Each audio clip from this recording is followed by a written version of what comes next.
Umaasa ang ilang street dweller na matutulungan sila agad ng mas pinalawak na pag-abot ng gobyerno o pag-abot program ng gobyerno, gaya po ng relocation, financial assistance at livelihood.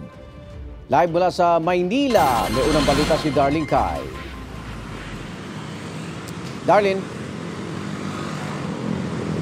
Igan, magiging malaking tulong daw para sa nakausap naming street dwellers ang anumang tulong na bumumula sa pamahalaan. Pero sa ngayon daw, wala pa sa kanilang lumalapit tungkol dito. 40 taon na raw sa mga kalsada ng Maynila ang 60 taong gulang na si Oscar. Taga Bulacan daw ang kanyang pamilya pero pinili niyang pumunta rito para humanap ng ikabubuhay. Ultimo nga po, damo hindi tumutubo sa amin. Anong uri ng kabuhayan? Mamamatay po ako na walang kalaban-laban. Dito na lang ako sa Maynila makipagsapalaran. Ang problema, hirap daw siyang makahanap ng trabaho.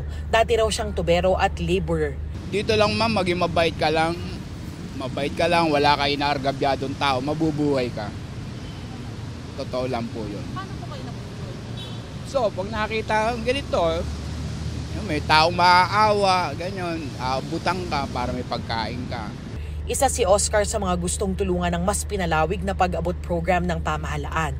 Ayon sa Executive Order No. 52 na pinirmahan ni Pangulong Bongbong Marcos noong nakaraang linggo, mas pinalalawak ang pag-abot program ng DSWD para maialis na sa lansangan ang street dwellers at para matulungan ang iba pang mas mahihirap nating kababayan. Kasama sa iaabot na tulong ang relocation, financial assistance, pansamantalang tutuluyan, livelihood assistance at employment assistance.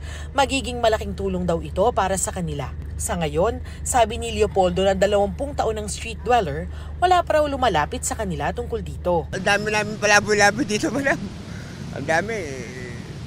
Maganda sana kung bigyan nila yung pabahay, lahat ng mga tambay rito, lahat ng mga natutulong sa kalye. Nasa Nueva Vizcaya raw ang kanyang pamilya. Hindi raw siya makauwi dahil ayaw niya raw umasa sa kanyang mga kaanak.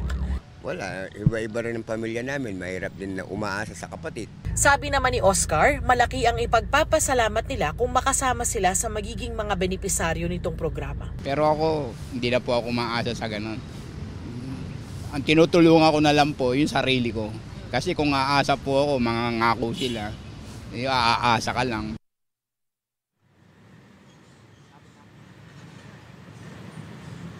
Igan, sa ilalim ng executive order, magkakaroon ng interagency committee para sa programang ito at pangungunahan yan ng DSWD. Yan ang unang balita sa Maynila. Ako po si Darlene Kai para sa GMA Integrated News. Salamat, Darlene. Igan, mauna ka sa mga balita. Mag-subscribe sa GMA Integrated News sa YouTube. Sa mga kapuso abroad, subaybayan nyo kami sa GMA Pinoy TV at sa www.gmanews.tv.